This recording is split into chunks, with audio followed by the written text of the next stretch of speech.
যখন তেলাওয়াত কবরে ঢুকে যাবে, কবরের মাটি ঠেলে আসবে, ওই সময় তেলাওয়াতের জবান খুলে যাবে, সে বলতে থাকবে আল্লাহ আল্লাহ আল্লাহ। আমি এই মেয়ে ছেলে বেটা ছেলের কোরআন তেলাওয়াত, আর আমি কবরের ভিতরে দাঁড়িয়ে গেছি, আজ আমি কবরের মাটিকে চাপতে দেবো না। সে মুর্দার কাছে দাঁড়িয়ে যাবে, বলুন সুবহানাল্লাহ। কোরআন তেলাওয়াত আল্লাহর নবী বলেন, যে ঘরে কেউ কোরআন পড়ে না, ছেলেরা পড়লো না, মেয়েরা পড়লো না, এমন একটা ঘর সারাদিন কোরআন তেলাওয়াত হলো না, আল্লাহর নবী বলেন ওই ঘরটা রোগ জীবাণুর ঘর, ওই ঘরটা ব্যারামের ঘর, ওই ঘরটা বিড়াল ঘর পড়ে থাকার ঘর, ওটা মানুষ থাকার যোগ্য ঘর নয়। আল্লাহর নবী বলেন, ও সাহাবীরা, তোমরা মদিনার মসজিদে বসে বসে কোরআন পড়ো, বাড়িতে কোরআন পড়ো। ও ভাইরা বাবাজিরা, আল্লাহর নবী দয়ার নবী যখন মেরাজ শরীফে গেলেন, আল্লাহর নবী দয়ার নবী সেখানে গিয়ে তেলাওয়াতের আওয়াজ শুনতে পেলেন। ইলা হাযার রামিসা বিলতে বিলহানি। আল্লাহর নবী অবাক হয়ে যান, এত মিষ্টি সুরে কোন মহিলা কোরআন পড়ে জান্নাতের ভিতরে? আল্লাহর নবী জানতে চান, ও ভাই জিবরাইল, কোরআনের আওয়াজ কোথায় থেকে আসে? জিবরাইল সালাম বলে, ইয়া রাসূলুল্লাহ, ইয়া হাবিবাল্লাহ, কিলা হাযার রামিসা বিলতে বিলহান। রামিসা বিলতে বিলহান মদিনার ঝুপড়িতে, মদিনার ভাঙাচোরা ঘরে বসে আল্লাহর কোরআন তেলাওয়াত করে। তার কোরআন তেলাওয়াতের আওয়াজটা আল্লাহর জান্নাতে বাজতে থাকে। বলুন সুবহানাল্লাহ। এই কোরআন মদিনার কোন মেয়ে ছেলে পড়ছে, আর সেই কোরআনের আওয়াজ জান্নাতে আওয়াজ হচ্ছে। বলুন সুবহানাল্লাহ। এরা তেলাওয়াতের কোরআন। আল্লাহর নবী দয়ার নবী বলেন, যারা সন্ধ্যাবেলা সূরা মুলক এবং সূরা সাজদা পড়বে, অথবা শুধু সূরা মুলকটা পড়বে, আল্লাহর নবী দয়ার নবী বলেন, কবরের ভিতরে মানুষ থাকবে, সূরা মুলক সে খুঁজে খুঁজে গিয়ে তার কবরে ঢুকে আল্লাহর আযাব থেকে তাকে কিয়ামতের ময়দানে বের করতে থাকবে। সূরা নিজে চলে যাবে, গিয়ে আযাব থেকে তাকে বের করতে থাকবে। বলুন সুবহানাল্লাহ। প্যারা ভাইরা বাবাজিরা, তাই আপনাদের কাছে আবেদন হলো, আপনারা মক্তবে বাচ্চাদের যত সময় পাঠাবেন, পাঠাবেন ইনশাআল্লাহ, পাঠাবেন ইনশাআল্লাহ। ও আমার মা বোনেরা, বাচ্চাদের যেন আল্লাহর সাথে আপনারা সম্পর্ক করান তেলাওয়াতের মাধ্যমে। কেননা মা যদি বাচ্চাকে তেলাওয়াত না করায়, ওই মা আল্লাহর কাছে দায়ী হয়ে যাবে। তাহলে হয় আমাকে তেলাওয়াত করাতে হবে সহি করে, না হলে ওস্তাদের কাছে পাঠিয়ে কোরআনকে সহি করাতে হবে। কোরআনকে সহি করাতে হবে, ওস্তাদের কাছে পাঠিয়ে নিজে পড়ালে হতো, যদি না পড়াতে পারে ওস্তাদের কাছে পাঠিয়ে যদি কোরআনটা বাচ্চাকে শিক্ষা দেয়, তাহলে মায়ের উপর থেকে হকটা আদায় হয়ে যাবে। মায়ের উপর থেকে হকটা আদায় হয়ে যাবে। আল্লাহ পাক আমাদের সকলকে তেলাওয়াত করার তৌফিক দেন, সহি তেলাওয়াত। এখন আমি যদি তেলাওয়াতের ফজিলত বলতে যাই, তাহলে এখন থেকে সকাল হয়ে যাবে খালি তেলাওয়াতের ফজিলত, ফাজাইল কোরআন, কোরআনের কি ফজিলত, কোরআনের কি গুরুত্ব। ও ভাইরা বাবাজিরা, হারাম খেতে হবে না, হারাম মাল গ্রহণ করতে হবে না। আল্লাহর নবী দয়ার নবী বলেন, সকালবেলা কেউ যদি কোরআনের দুটো আয়াতের মানে তরজমা শেখে, আল্লাহ পাক তাকে বেগর পুঁজিতে দুটো উটের মালিক বানিয়ে দেন। বলুন সুবহানাল্লাহ। আল্লাহ নবী বলেন, যদি তোমাদের অভাব হয়, অনটন হয়, তাহলে তোমরা সূরা ওয়াকিয়া পড়ো, সূরা ওয়াকিয়া পড়ো, সূরা ওয়াকিয়া পড়া তেলাওয়াত আর গরিবতা এক জায়গায় থাকবে না। অর্থাৎ সূরা ওয়াকিয়া তেলাওয়াত করলে আল্লাহর তরফ থেকে আপনাকে হালাল দৌলত দান করা হবে। বলুন সুবহানাল্লাহ। হালাল ভাবে আপনার রুজির ব্যবস্থা হয়ে যাবে, রুজির ব্যবস্থা আল্লাহ করিয়ে দেবে। যে কোনো একটা হালাল রাস্তা আপনাকে খুলে দেবে। হযরত ওমর ইবনে আব্দুল আজিজ তার ইন্তেকালের টাইম হয়ে গেল, তিনি সৌদি আরবের বড় বাদশা ছিলেন।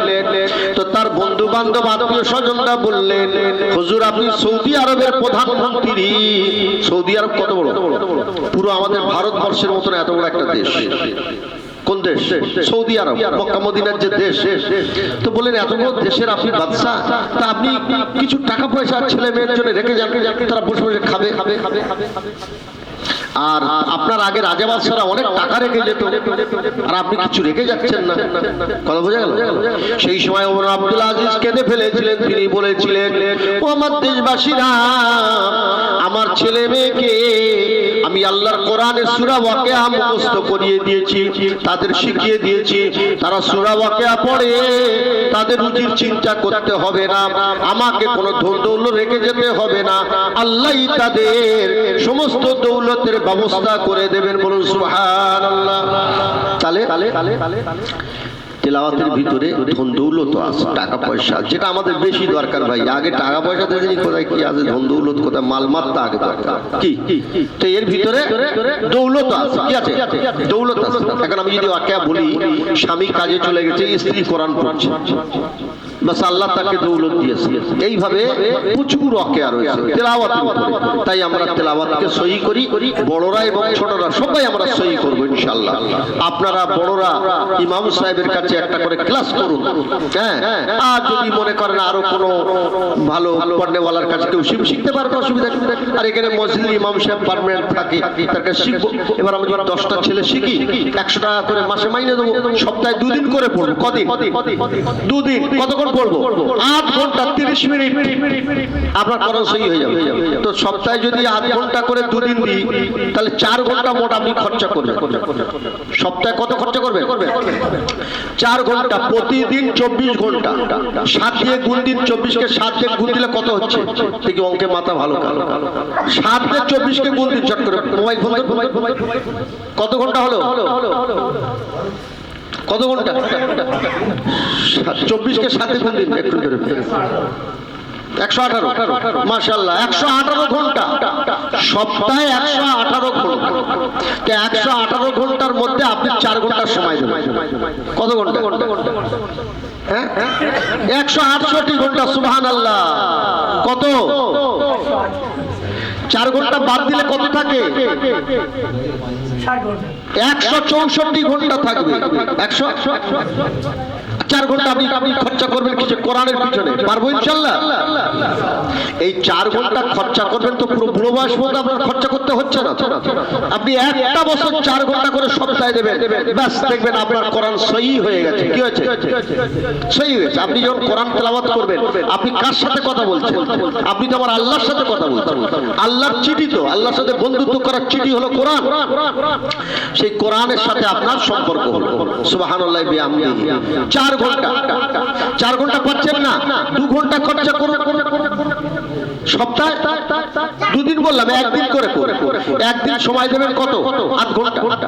কথা বুঝলেন? তাহলে সপ্তাহে 2 ঘন্টা খরচা। 100 টাকা মাইনে দেবেন, আর সপ্তাহে 2 ঘন্টা করে পড়বেন। পড়বো ইনশাআল্লাহ? চেষ্টা থাকতে হবে ভাই। কথা বোঝা গেল? বলে সাতপুরের ঘর আর খোদাই রক্ষা করে। সাতপুরের ঘর, বুঝলেন? আমাদের এত কুড়ে, আল্লাহ যে আমাদের খালি পেট করেছে কুমিরের মতো। সারাদিন শুধু খাবার ফান্দে আমাদের জীবন, লাইফটা পুরো শেষ হয়ে গেল, বরবাদ হয়ে গেল। কাজের কাজে আমরা কিছু করতে পারছি না। কি ইনশাআল্লাহ? এবারে আপনাদের বলছি কেন বসতে হবে। এই তেলাওয়াতের আমি আলোচনা যদি মাঝখানে আসে, ফের আপনাদের বলবো। তারপরের লাইনটা বলছি, ওই একটাই আয়াত আপনাদের কাছে পড়েছি, ওই তরজমা করব। একটাই আয়াত। তাহলে ওয়ায়াতলু আলাইকুম আয়াতিনা, তারপরে কি আছে? ওয়ায়ুযাক্কিহিম, নবী তোমাদেরকে পাক করবেন। নবী কি করবেন? পাক করবেন। পাক, পবিত্র দুভাবে হয়। একটা পবিত্র হলো শরীরের পবিত্রতা। কিসের পবিত্র? শরীরের পবিত্রতা।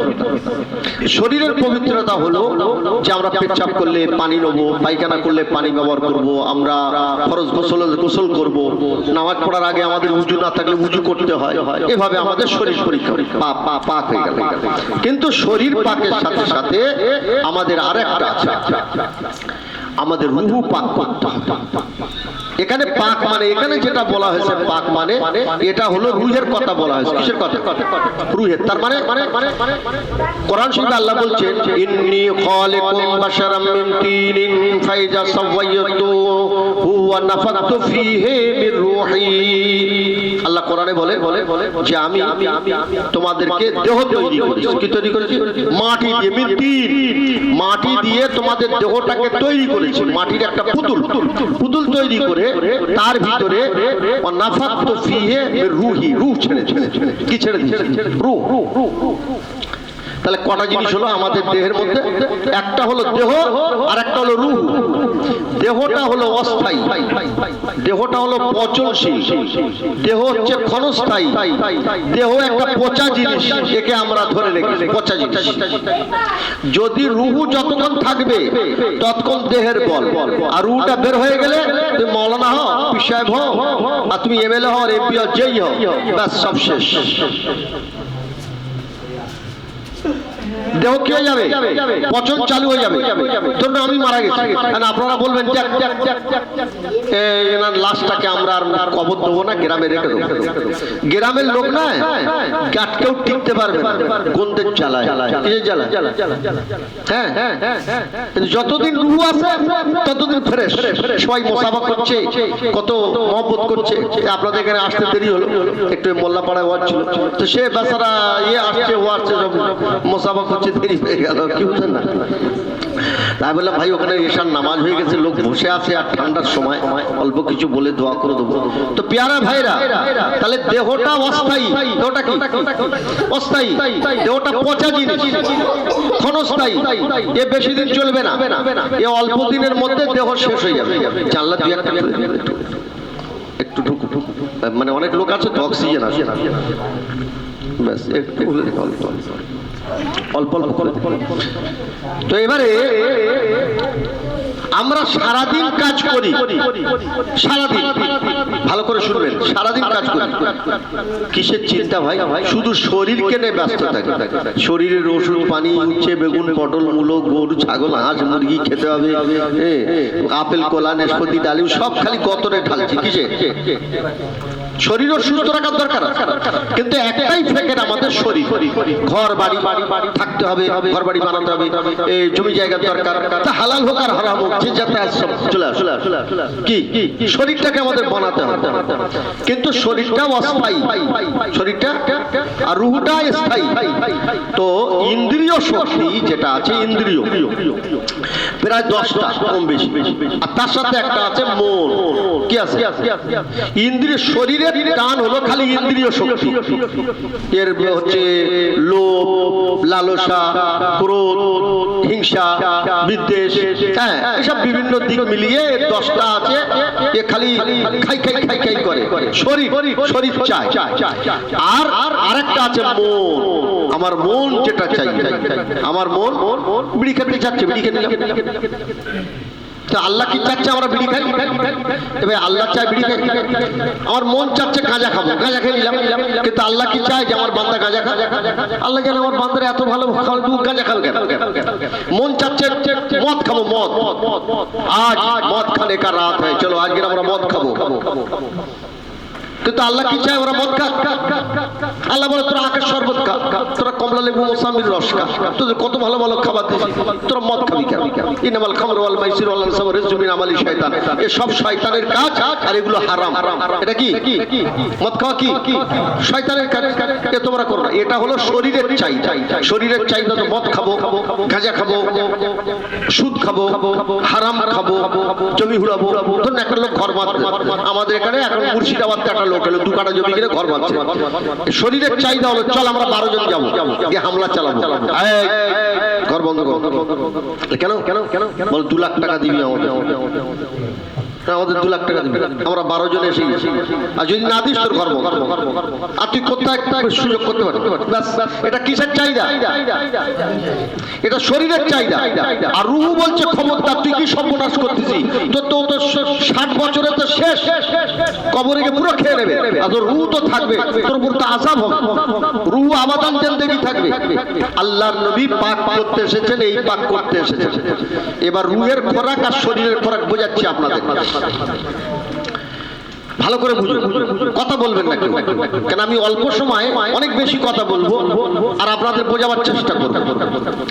এবারে আমার স্ত্রী আমার সাথে দুর্ব্যবহার করছে, আমার শরীর কি চায়, ও যদি দুর্ব্যবহার করে, ওর সাথে দুর্ব্যবহার করো, তাহলে ও জাহান্নামে যাবে আর আমিও যাবো।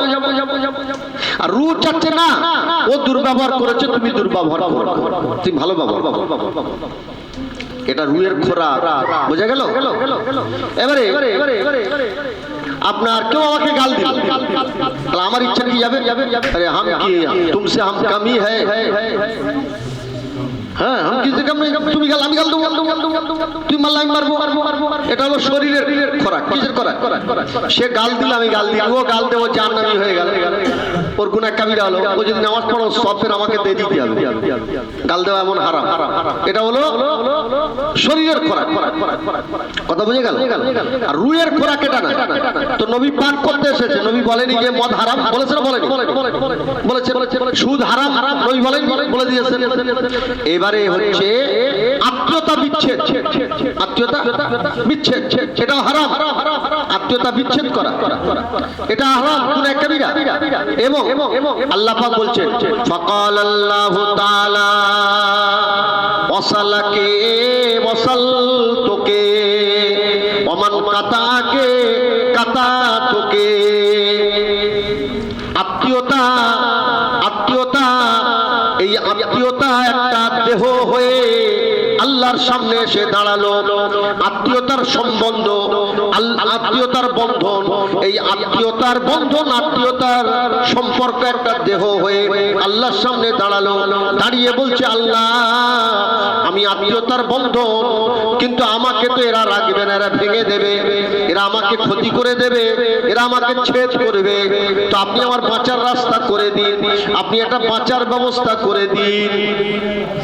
ওই সময় সহিহ বুখারীর হাদিস হলো, আল্লাহ নবী বলেছিলেন, ওই সময় আল্লাহ পাক বলেন, ওয়াসালাকে ওয়াসালতুকে, ও আত্মীয়তা বন্ধন, তুমি দেহ হয়ে আমার কাছে নালিশ জানাচ্ছ, তবে তুমি শুনে রাখো, যে তোমার সম্পর্ক ঠিক রাখবে, আত্মীয়তার সম্পর্ক ঠিক রাখবে, আমি আল্লাহ তার সাথে সম্পর্ক ঠিক রাখবো।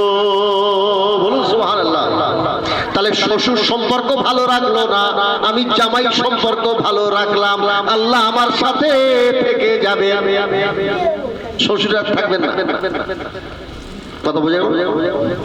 যে সম্পর্ক ঠিক রাখবে। তাহলে শ্বশুর যদি দুর্ব্যবহার করে, ধরুন একটা শালি ছিল বা শালার বিয়ে হলো, বিয়েতে জামাইকে কিছু বলেন, দাওয়াত করেন, আর খোঁজ খবর নেই, কাজ সব হয়ে গেল। হয়ে যাবার পরে এইবারে শ্বশুর অনেকদিন পরে এসে বলছে, বাবা জামাই তোমার আমার বাড়িতে যেতে হবে, বাড়িতে বিপদ, তোমার শাশুড়ি শরীর খারাপ। তো জামাই কি বলবে? ও বিপদের সময় জামাইয়ের খবর, আর যখন সুদিন শালার বেঁধে লেগে কোনো খবর নাওনি। এটা কিসের খোরাক হলো জোরে বলুন দেখি? এটা শরীরের খোরাক। জামাই শ্বশুরকে দেখেই বলছে, আসসালামু আলাইকুম ওয়া রাহমাতুল্লাহি ওয়া বারাকাতুহু, আব্বাজি কেমন আছেন? তখন শ্বশুরের কলজে ফেটে যাচ্ছে, ইস আল্লাহ, এমন একটা জামাই, তার সাথে দুর্ব্যবহার হলো, মানুষের কথা শুনে, বাড়ির মানুষের কথা শুনে আমি এরকম একটা অন্যায় কাজ করলাম। তো যাই হোক, ফল টল কিনে গেল, গিয়ে সালাম দিলেন, বাড়ির সাথে সকলের সাথে কথাবার্তা বললেন ভালো। তো বললো, বাবা এখনো খাওয়া দাওয়া করে গেলে হতো। কিন্তু জামাই বলতে পারতেন যে আজকের খাবার গল্প, কালকে যখন শালার বিয়ে হলো, কিন্তু জামাইকে খবর করনি, কিন্তু না, সে কথা বলেনি। ও অন্যায় করে ও জাহান্নামে যাবে, ওর সাথে আল্লাহর সম্পর্ক নেই, আর আমি সেটা করতে যাব না। এটা হলো রুহের খোরাক। জামাই সমস্যা হলে ভালো ব্যবহার করলো, এটা কি খোরাক? রুহের খোরাক। ভাইরা বাবা, বাবাজিরা। তো আল্লাহ তাই বলছেন, ও সম্পর্ক শুনে রাখো, যদি তোমার সাথে ভালো ব্যবহার করে, অর্থাৎ ভাই বোনের সম্পর্ক, বাপ বেটার সম্পর্ক, জামাই শ্বশুরের সম্পর্ক, এক পাড়ার মানুষ অন্য পাড়ার সম্পর্ক আমরা যদি ভালো রাখি, আল্লাহ বললে তাদের সাথে আমারও সম্পর্ক ঠিক থাকবে। আর যদি ওরা সম্পর্কটা কেটে দেয়, ছেদ করে, আমি আল্লাহ তার সাথে সম্পর্ক ছেদ করে দিই। বোঝা গেল? এদিকে নামাজ পড়ছি, মনে করছি খুব হচ্ছে, কিন্তু হয়নি, কাজ হয়নি, ওদিক গন্ডগোল হয়ে গেল। কথা বোঝা গেল না? ও তাহাজ্জুদ ঠেকাতে পারবে না আপনাকে। এই সম্পর্ক ঠিক রাখতে গেলে গুঁতো আছে। কি আছে? আরে গুঁতো আছে না? নেই? কিরকম? এক্সাম্পল দিচ্ছি। আমার নবী পাক সাল্লাল্লাহু আলাইহি ওয়াসাল্লাম তাকে শুইয়ে আর লোকেরা মেরে দাঁত ভেঙে দিল। কি করলো? এবার তাদের সাথে সম্পর্ক ভালো থাকবে? কারণ যদি শুইয়ে মেরে দাঁত ভেঙে দেয়, বলুন এইবার ফেরেশতারা এসে গেল, ইয়া রাসূলুল্লাহ, ইয়া হাবিবাল্লাহ, আপনি বলুন, যদি আপনি বলেন এক্ষুনি ওদেরকে পাহাড় দিয়ে একদম চেপটে দেবো, না আগুন জ্বালিয়ে দেবো, ওদের ধ্বংস করে দেবো পুরো। আমার নবী বললেন, না, ওরা তো আমার চেনে না, ওরা তো বোঝে না, ওরা তো অজ্ঞ, ওদের ভুল ধরা যাবে না। ওটা না করে বরঞ্চ আমি ওদের যে ভালো শিক্ষা দিচ্ছি, বোঝাচ্ছি, ওরা যেন সেই শিক্ষায় শিক্ষিত হয়ে যায়, ওরা যেন সব হেদায়েত হয়ে যায়। ওরা না হয় ওদের ছেলেরা হবে, ও ছেলেরা না হয় তার ছেলেরা হবে। আল্লাহ নবী কিভাবে সম্পর্ক ঠিক রাখলেন? দাঁত ভেঙে দেওয়া সত্ত্বেও সম্পর্ক ঠিক রাখলেন। বলুন সুবহানাল্লাহ। কি হলো? আমার নবীর পজিশন এত বেড়ে গেল, আমার নবীর পজিশন এত বেড়ে গেল, কিয়ামতের ময়দানে, মাহশার ময়দানে, কঠিন হাসরের দিবসেতে, মহাসমাধির দিনে সব নবীরা ইয়া নফসি করবে। আমার কি হবে, আমার কি হবে? উম্মতের কথা বলতে পারবে না। কেননা উম্মতের খোসরামির জন্য, উম্মতের বদমাইশির জন্য তারা বদদুয়া চেয়েছিল। কি চেয়েছিল? বদদুয়া চেয়েছিল। আর আমার নবী বললেন, আল্লাহ তায়েফের মানুষদের উপরে, ওহদের মানুষদের উপরে, মক্কার মানুষদের উপরে আপনি বদলা নেবেন না, কোন শাস্তি দেবেন না, কোন আযাব গজব আপনি নাজিল করবেন না, আমি ক্ষমা করে দিলাম। সম্পর্ক ঠিক রাখলেন। কিভাবে সম্পর্ক ঠিক রাখলেন? মক্কা শরীফে ওই সব বেঈমানের অশিক্ষিতরা আমার নবীকে মক্কা থেকে তাড়িয়ে দিলেন, নবী আমার মদিনায় চলে গেল। ও ভাইরা বাবাজিরা, মক্কায় এত জুলুম করেছে আমার নবীকে, শেষ পর্যন্ত ওরা হত্যা করার ফন্দি করেছিল। কি করেছিল? একদম পুরো মেরে দেবে ফন্দি করেছে। আর সাহাবায়ে কেরামদের রড গরম করে গায়ে পুড়ে দিয়েছে, বাচ্চাদের চিরেট করে দিয়েছে, মেয়েদের লজ্জাস্থানে তীর মেরে তাদেরকে মেরে দিয়েছে। বলুন, তাদের সাথে সম্পর্ক ঠিক রাখা যাবে? বলুন। গুঁতো আছে ভাই। নামাজের গরম কোথায় দেখাচ্ছে? আসুন, আসল কাজের জায়গা, মোকাবেলা যেখানে, মোকাবেলা। ও ভাইরা বাবাজিরা, নিশ্চয়ই আপনারা নামাজ পড়বেন, রোজা করবেন, যাকাত দেবেন, তাহাজ্জুদ পড়বেন, ইশরাক করবেন, দাড়ি রাখবেন, আলহামদুলিল্লাহ, ভালো কথা। কিন্তু আপনার ব্যবহার যদি ভালো না হয়, আপনি নাজাত পাবেন না। ব্যবহার, আল্লাহর নবী, দয়ার নবী, মক্কা শরীফে যখন জয় হয়ে গেল, আমার নবী শত শত সাহাবায়ে কেরাম নিয়ে মক্কা শরীফে যখন হাজির হলো, মক্কার লোকেরা ভয়তে পালাচ্ছে। মক্কার লোকেরা পালিয়েছিল, পালিয়েছে। বুড়িমার ওয়াজ শুনিনি যে বুড়িমা পালাচ্ছিল? শুধু বুড়িমা নাই, ও তো মাওলানারা খালি একটাই ওয়াজ করে, বুড়িমা পালাচ্ছে, তখন আর পড়ে না। ওইটা শুনে শুনে যে যতদিন চলে, এইটাই 15,000 টাকা ফ্রি, আবার ফির অত খবর নিতে যাবো? কি এইটাই তো কপচে 35 মিনিট ওয়াজ করলে টাকার বস্তা কুয়া, আবার ফেরে অত খাটার দরকার। তো ভাইরা, একজন না, ওরকম সব লোক চতুর্দিকে পালাচ্ছে কেন? মক্কার যে নেতারা, মানে আবু সুফিয়ান ঘোষণা দিয়েছে, আজ আমাদের হাতে কোনো ক্ষমতা নেই, মুহাম্মদ সাল্লাল্লাহু আলাইহি ওয়াসাল্লামকে আমরা তাড়িয়ে দিয়েছিলাম, তিনি পুরো শক্তি নিয়ে, কমান্ডার ফোর্স নিয়ে আসছে, অতএব যে যার জান সে বাঁচাও, আমাদের হাতে কোনো ক্ষমতা নেই, আমরা নেতারা কিছু করতে পারবো না বলেই পপ করে দৌড়ে চলে গেল। দৌড়ে সব যে যার খাপটি মেরে লুকিয়ে গেল। নবী সব দলবল নিয়ে ঢুকে গেল। ঢুকে যাওয়ার পরে তো লোক সব চতুর্দিকে পালা। আল্লাহ নবী তাড়াতাড়ি কয়েকশো সাহাবীকে বিভিন্ন সীমানায় দাঁড় করিয়ে দিল যে ওদের বলো ভয় করার দরকার নেই, আমরা মক্কায় এসেছি, কারোর মারধর করবো না। তার তো শোনে, কেউ নেতা নেই মাথার উপরে, কেউ দায়িত্ব নিচ্ছে না, কেউ ভয়তে পালাবাচ্ছে। তখন আল্লাহ নবী বলে আবু সুফিয়ানকে ডাকো। বল সে কোথায়? বল সে ঘরে দৌড়তে বসে। গিয়ে বলো যে মোহাম্মদ আপনাকে ডাকছে। তো যখন এলো তখন আবু সুফিয়ানের কি সম্মান দিচ্ছে দেখুন, যে আবু সুফিয়ান আর আরো সব মিলে আমার নবীকে মক্কা থেকে তাড়ালো। তো এবারে বলছে যে আজকে আবু সুফিয়ানের ঘরে যাবে তার নিরাপত্তা হয়ে গেল, তার কেউ মারধর করবে না, যে কাবার সামনে আসবে তার নিরাপত্তা। এইভাবে আল্লাহ নবী সব বলে দিলেন। বলার পরে সব লোক কাবার সামনে চলে এলো। কোথায় চলে এলো? এইবার আল্লাহ নবী বললেন, বলুন আপনারা রড গরম করে গায়ে পুড়ে দিয়েছেন, বাচ্চা ছেলেকে চিরেট করে দিয়েছেন, আমার সঙ্গীকে দুটো উটের পায়ে দড়ি বেঁধে, দুটো মানুষের দুটো পায়ে দড়ি বেঁধে দুই দিকে দৌড় করিয়ে দিয়ে পুরো চিরেট করে দিয়েছেন, আমার সাহাবিয়াদের লজ্জাস্থানে তীর মেরে আপনারা শহীদ করে দিয়েছেন, আমাকে যথেষ্ট অত্যাচার ঘরবন্দি করে রাখা, শেষকালে আপনারা আমাকে হত্যা করার প্ল্যান করেছিলেন। আজ বলুন আপনাদের কি শাস্তি দেবো? সব লোক লাজব, আজ আপনি যা শাস্তি দেবেন আমাদের মেনে নেওয়া ছাড়া আর কোন রাস্তা নেই। সেদিন আমার নবী কি বলেছিলেন? লা তাসরিবা আলাইকুমুল ইয়াওমা, আজ আপনাদের প্রতিশোধ নেওয়া হবে না, আপনাদের সকলকে আমি রাসূলুল্লাহ ক্ষমা করে দিলাম। কিন্তু যদি আমার নবী সেই সময় বলতেন, যদি সেই সময় আমার নবী বলতেন আল্লাহ এদেরকে আপনি শায়েস্তা করুন, মক্কার লোকেরা ধ্বংস হয়ে যেত, বরবাদ হয়ে যেত, কিন্তু আমার নবী তা করেন নাই। যার কারণে আমার নবী কিয়ামতের ময়দানে ইয়া উম্মতি বলবেন, অন্য নবীরা বলতে পারবে না। অন্য নবীরা ইয়া নফসি ইয়া নফসি, আরো কারণ আছে, আমি মোটামুটি একটা কারণ বললাম। আমার নবীর এই আচরণ, ভালো ব্যবহার আমাদের থাকতে হবে। আমি মওলানা আমাকে গাল দিলাম, তার গাল দেবো? কেউ আমার নামে কোট নামক করলাম, তার নামে কোট নামক করবো? এটা শরীরের কাজ। কিসের কাজ?